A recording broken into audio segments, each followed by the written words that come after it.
Hello everyone, welcome back to this channel. So in this video, we are continuing to talk about the load balancing, okay? So in last video, we talked about why we need load balancing, okay? And what problem it solves and how it can balancing the request from client, right? And we also talked about two concepts which load balancer can support. One is sticky session and one is non-sticky session, okay? So in this video, we are continuing to talk about load balancer, okay? But we are going to talk about it in a bigger picture, which is how the client can find the load balancer and how it choose which load balancer it send the request to, okay? Let's first think about this problem, okay?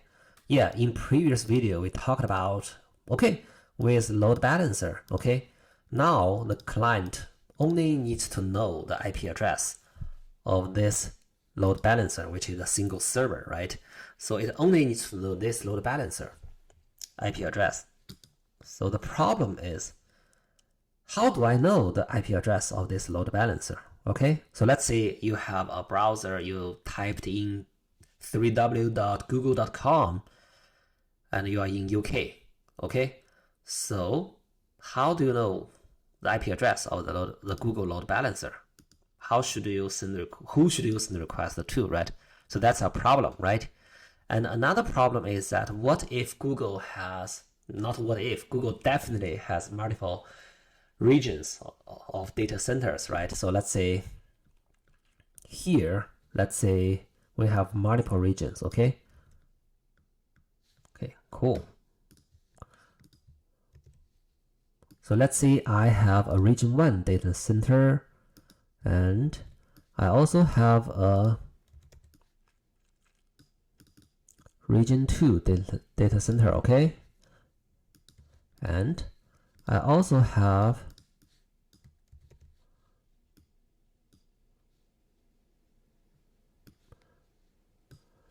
region 3 data centers, okay? So each data center are in a different region, okay? So let's say region 1 is in Ireland and region 2 maybe is in Oregon in US, okay? And region 3 maybe it's in India or maybe it's in Japan, Tokyo, okay? So anyway, we have 3 different data centers, right? And let's assume each data center has one load balancer, okay? So definitely in reality, each data center can have different clusters and it could have multiple load balancers. But for simplicity, let's just assume each data center only has one load balancer, okay? So we have 3 load balancers here. Okay, so now I am a client, okay?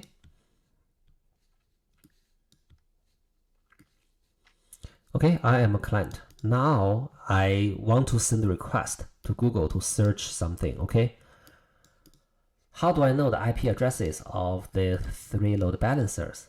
And more importantly, I have 3 IP addresses, so which IP address I should send it to, right? Okay, so I think in the very first video of our channel, we talked about how we translate the URL to IP address, right? So for example, let's say you have www.google.com and how do you translate it to an IP address, right? That is through a service which is called DNS, domain name server, right? So in this video, let's talk more about it, okay? So here we have DNS.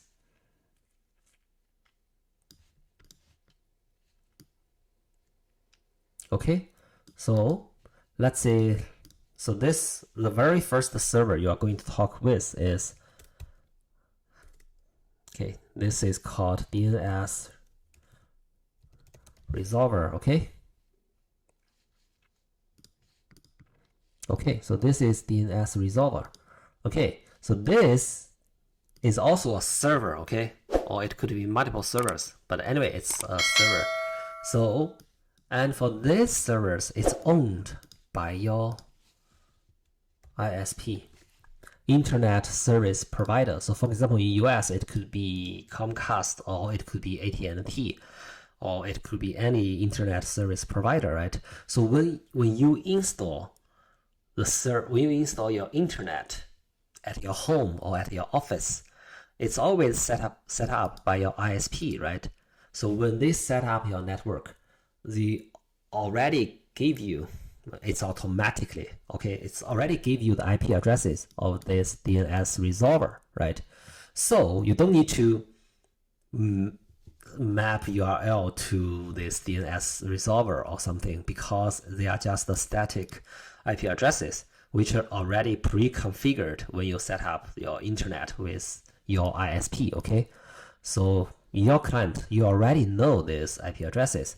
So when you type in www.google.com, so the very first request you will send is to resolve or to map from the www.google.com URL to an actual IP address, right? So the very first request it will send to is this DNS resolver, okay, which is owned by your ISP again, okay? Cool. So let's say you want to resolve www.google.com. You want to know the IP address of the load balancers owned by google.com, okay? So it sends a request to ISP. And now ISP will send a request to other servers, okay? So we have 3 different kinds of servers, okay? So let's move this here. The very first server is called root domain server, okay? It's called root domain server, okay? Okay, cool. What does this mean? So, okay, so this ISP first, it will send a request to this root domain server. Root domain server, the purpose of root domain server is to give you the IP addresses of server which can resolve the URLs with the root URL. So in this case, it is .com, okay? So, or you can call this top level domain, right? Because the top level for www.google.com is .com, right? So the ISP will send a request which is for .com, okay, to this root domain server, okay? So the root domain server will return the IP address for the server which has all the information about .com domains, okay? And so, and for that server we call it top level domain server, okay? So cool. So the root domain server will return to the ISP. Okay, for .com URLs, the information is stored on this IP address, which points to this top level domain server, okay? So now the ISP has IP address of this top level domain server, and then it send a second request to the top level domain server. So in this request, it sends the actual domain, which is google.com, right? Okay, now it sends google.com to this top level domain server, and this domain server has all the information about .com URLs, okay, or .com domains, okay? Now the request is sent to top level domain server. Top level domain server has a table or has a database which stores all the .com domains IP address. So now when it receives google.com request or DNS request, okay, it will check the database and it can quickly find, okay, for google.com, in order to resolve the IP address of google.com, now you need to go to this server IP address. So basically, the top level domain server will also return an IP address to this ISP, okay? And now this ISP knows, okay, now to resolve the IP addresses for google.com, I need to send a request to another server, right? Which is returned from this top-level domain server. And so here we have another server which is called authoritative domain server, okay?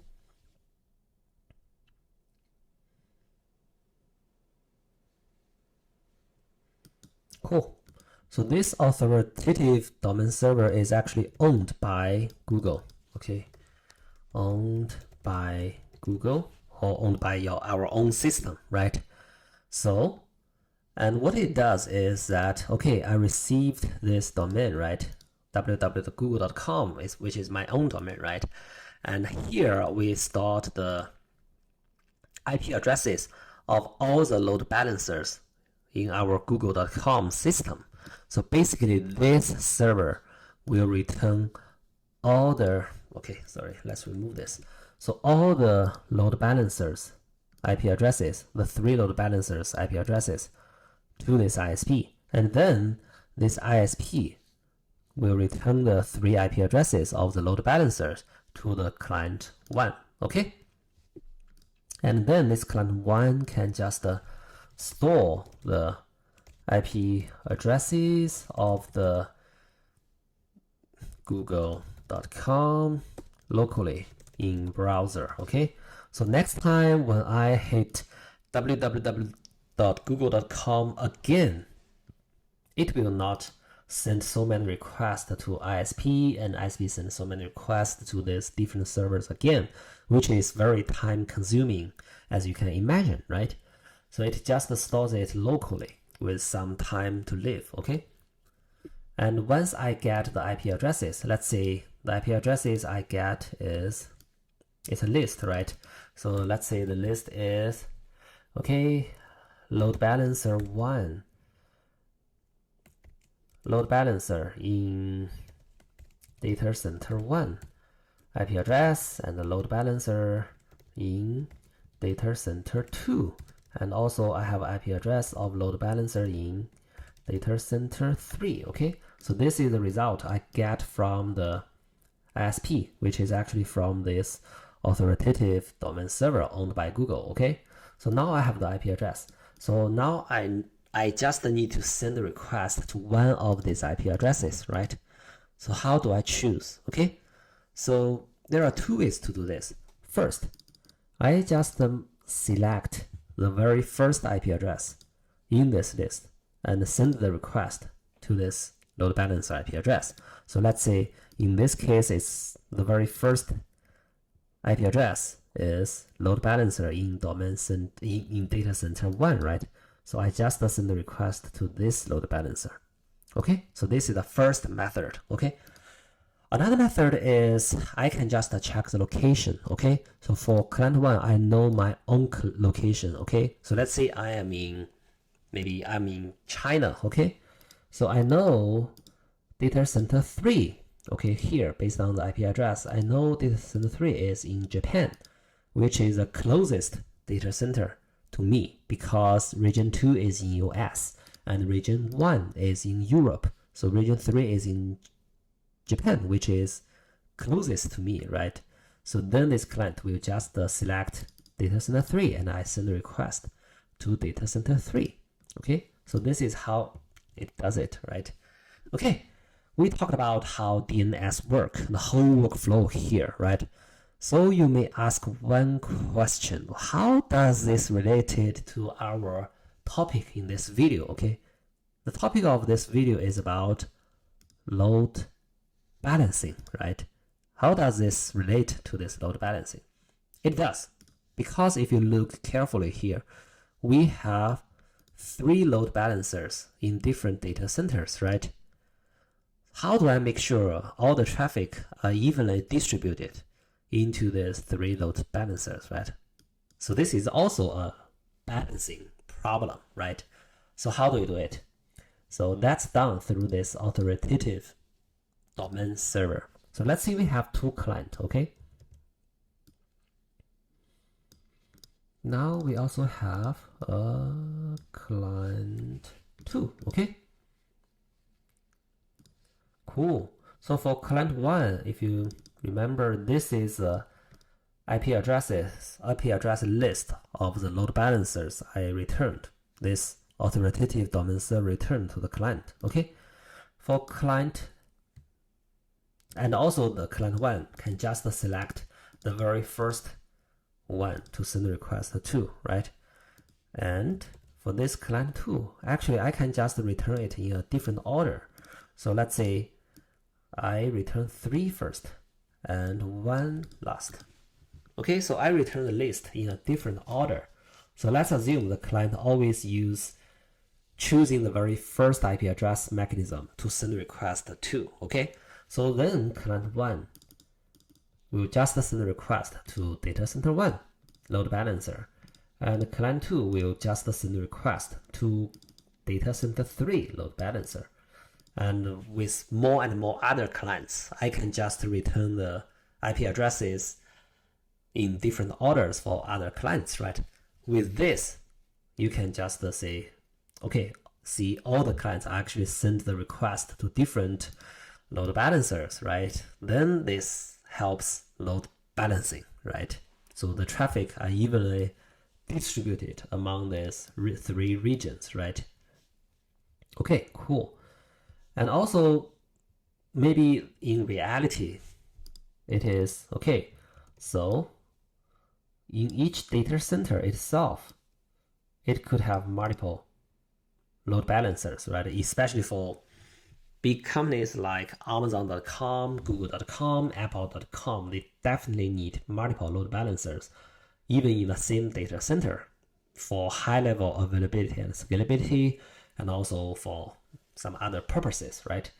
So in this case, so optimistically, what the authoritative domain server could do is that, okay, so now when a request goes to the authoritative domain server, okay, I know the IP address of the client, so I know the location of the client, right? So then I can intelligently choose, okay, I know the client is more closer to data center 1.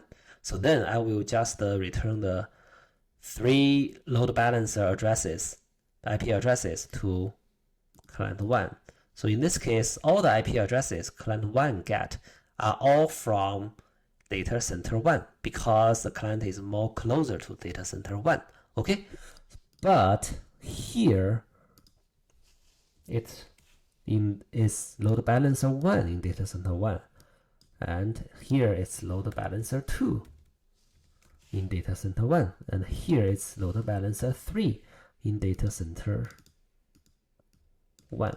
Okay, and also for client 2, let's say it's also closer to data center 1, and then the authoritative server will return a different order. So here I will return load balancer 3 first and load balancer 1 last in data center 1. Okay, so with this you can see I can also achieve load balancing for all the load balancers, even in the same data center. Okay, cool. So this is how we achieve load balancing even in the same data center for load balancers. Okay, so cool. So this is the whole session about the load balancing. So let's have a retrospect. Okay, so we talked about why we need load balancer, what problem it solves, and how can we do load balancing. So we introduced the 5 basic mechanisms we could use, right?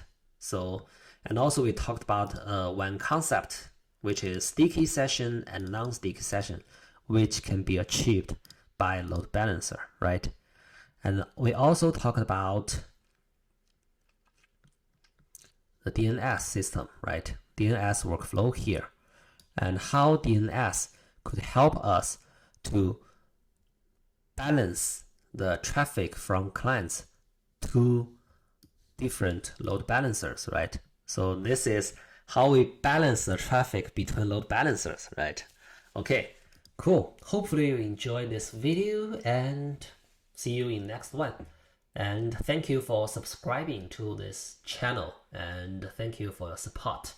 So see you next time. Bye bye.